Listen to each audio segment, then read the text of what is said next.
Hello, today we're here to test the Ford Transit Connect. This one's made by Wellhouse, called the Evie, and the idea behind it is it's a very compact camper van. Some people call them a micro camper, some people call them a camping car, but it's only 4.8 metres long, which is about similar length to a typical family size car. And it's only 2 metres, it's under 2 metres high, so it gives you a lot more options when it comes to getting it into car parks, that kind of thing. So let's go and take a closer look at it. One of the best things about the Evie is that it's based on a Ford. So if you've ever driven a Ford, or if you've ever hired one on holiday, it's all very familiar controls. First of all, driving position, really good. The seat's adjustable for height. The steering wheel is also adjustable for reach and rake, so it's not hard to get a decent position at the wheel, which is very important. Gear stick naturally falls to hand. Conventional handbrake. Also, the visibility is excellent. You've got big panoramic windows, decent size wing mirrors, rear view mirrors decent size, and visibility is excellent. I can't really fault it for that. When you first fire the Ford up, it starts very easily and it's very quiet, this petrol one. So much so, I've tried to start it several times, but it's actually been running. So yeah, don't do that. I wouldn't recommend it. Instruments, lovely and clear. Loads of information on the top. You can scroll through the settings. You can scroll through various options. This is for miles per hour. Presumably you can change that to kilometres if you're in a different country. Oh, it's telling me which audio track's up. The phone is connected, needs charging. You've also got various audio control buttons on the steering wheel and cruise control down there. One thing all Fords tend to have is a really good stereo, and this one's no exception. Yorkshire brand, she's their campaigner here. Radio, it's got great volume. You've also got a very useful, if you press settings, you've got a very useful thing that allows you to select the source of your audio. So in this case, I'm going to pick my phone and the sound. Excellent. Yeah, sound is really, really good. You can also sync it with your various mobile apps. Obviously, if you go into the phone setting, you go into your contacts, or your contacts will come up, and all that good stuff. Heating controls. Ford have really improved their heating controls, and this one is very good. I like the fact that you've got a little man so you can see where things are going. Makes it really nice and clear. Heated front screen. On Fords, that's a really good feature. It will clear your windscreen. It's the quick clear windscreen feature. It'll clear your windscreen really quickly in winter without any scraping. Highly recommend that. We've had it on a Ford we've had. It's brilliant. Recirculation, obviously heated rear window, fan speed. It's got aircon, temperature control. Down here we've got the we've got the stop start. That switches it off. We've got the traction control button. We've also got the Eco button, which sorts out the engine settings to give you maximum economy. 6-speed manual gearbox on this petrol version. Down here you've got another 12-volt socket, a couple of USB sockets, and the obligatory cup holders. Right, let's go and see how it drives.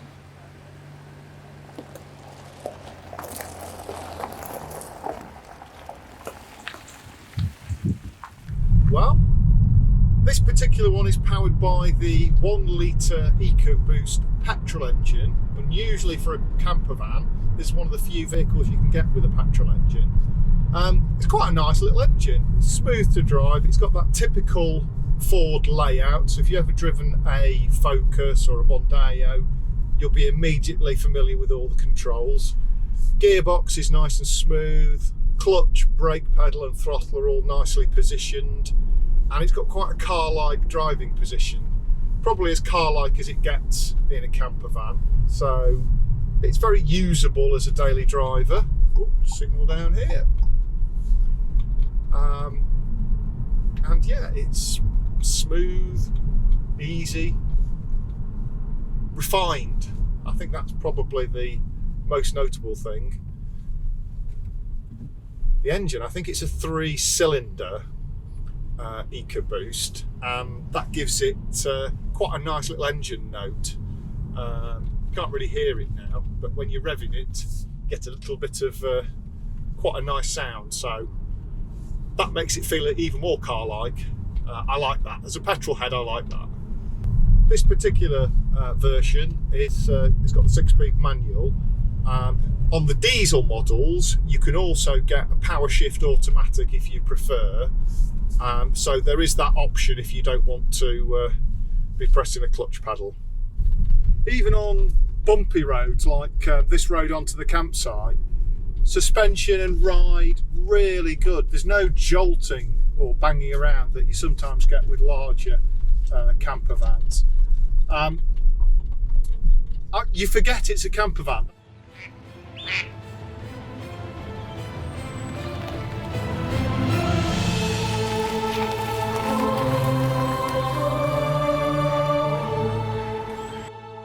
If you've been put off by camper van because they're too large and unwieldy, and you don't really think you'd like to park it on your own, and you don't really fancy messing around with levelling chocks and all the other gubbins that larger vans tend to need, this is actually a great option. There is no learning curve. If you can drive a car, you'll drive this and you'll enjoy it. It doesn't really get much easier than this. It's compact, it's easy to park, it's under 2 metres, it can go under height barriers that bigger camper vans can't go under, and it's just as easy to live with as a family car, albeit perhaps a bit more convenient if you're going shopping because it's got big storage areas and a fridge. So there's a lot of pluses to using a camping car. Yeah, it's good. If you do use this vehicle as a daily driver, it's quite a practical vehicle to use. One of the things I do like is this big deep drawer here. You could use that for shopping. That could be for, say, the stuff that doesn't need to go in the fridge. And then you've got your fridge back here for the cool stuff. So it's good to have those options, very practical. One of the nice features inside is under this panel here, which just unclips, lifts out of the way. It gives you access to your leisure battery, the mains charging system, and also the consumer unit for the mains. It's quite good having all that in one place, makes it very easy to get to, and there's no heavy lifting if you need to replace a battery or anything in the future. Plus there's a bit of space in there for perhaps some other stuff as well. So yeah, that's quite a nice convenient thing. Let's pop that back on. First thing to do is put the roof up. Keep the sliding door open because that allows the air to enter. Undo these straps. We'll push the roof skywards. Very easy roof. You do get a roof bed. You could use it at a pinch for an adult. It is over 6 foot long, and it's probably wide enough for 1 or 2 smaller adults. I'm 6'2", so I think I just want to sleep here on my own. But this space would be ideal for kids, and I think they'd quite like it as a sort of little fun den up here. Once the roof's raised up, you can also lift up the roof bed. It just pushes out of the way on gas struts. There's 2 meshed windows to either side, and you also get a clear vinyl one at the front.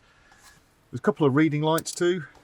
In terms of kitchen equipment, you've got a sink, lift up tap, cold water.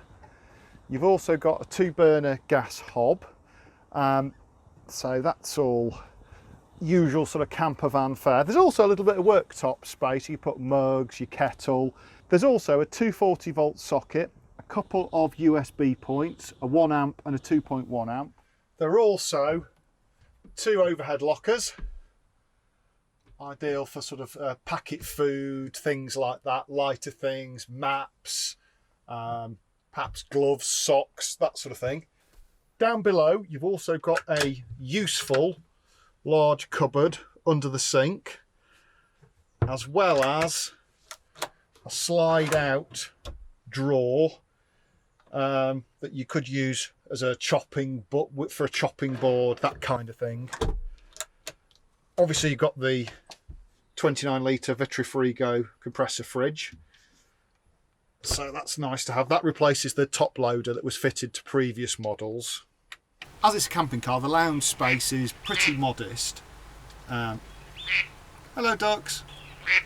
The ducks are taking a keen interest, look. Hello ducks.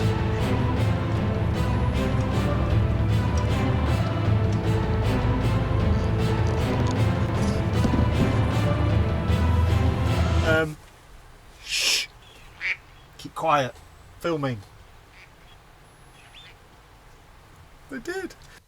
Inside the Evie, you've got a choice with the side settee of either having it as a single berth layout or with a pull-out section to make it a double bed layout.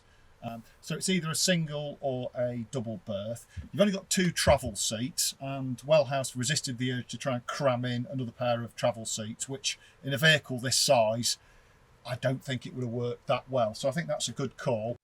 One of the things I do like about the Evie is how simple the bed is to make up. On a lot of vans, it can be a bit of a sketch, particularly the smaller ones. You sometimes have to rearrange everything and it takes you ages. You just want to go to sleep when you're tired of the campsite, so you don't have to mess about. So to do it on the Evie, there's a locker at the leading edge of the settee. It's got 2 push latches.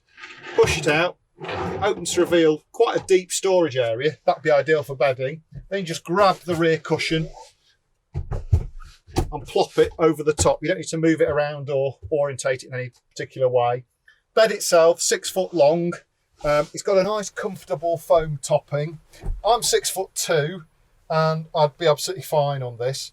You've also got a nice storage net for glasses, books, iPad, all your sort of camping essentials you want to keep close at hand. The other thing that's really good is this central walkway is kept clear even when the single bed's made up. You could use that for pets. You could have pet beds down there. You could even use it for sort of hobbies, fishing rods, perhaps a mountain bike if you want to keep your mountain bike inside, didn't want to have it outside overnight. So quite a flexible space, could be used in lots of different ways. In terms of storage lockers, you've got quite a few options and there's plenty of space in the Evie. So you've got a big locker there. You could have a hanging rail put in if you wanted. There's also a second large locker at the back. Again, that's great for clothing, things like that. Down here is a gas locker, sealed with a drop out. And then you've got a couple of smaller lockers down here. So basically there's a place for everything. That's the locker with the smaller one over the wheel arch with fuses in there. And then the other storage space you've got is under the settee, as well as the big storage locker at the front. You've also got a deep storage locker here, a little one at the front, be ideal for toilet chemicals, and there's a little chemical loo here as well. So pretty much all you need.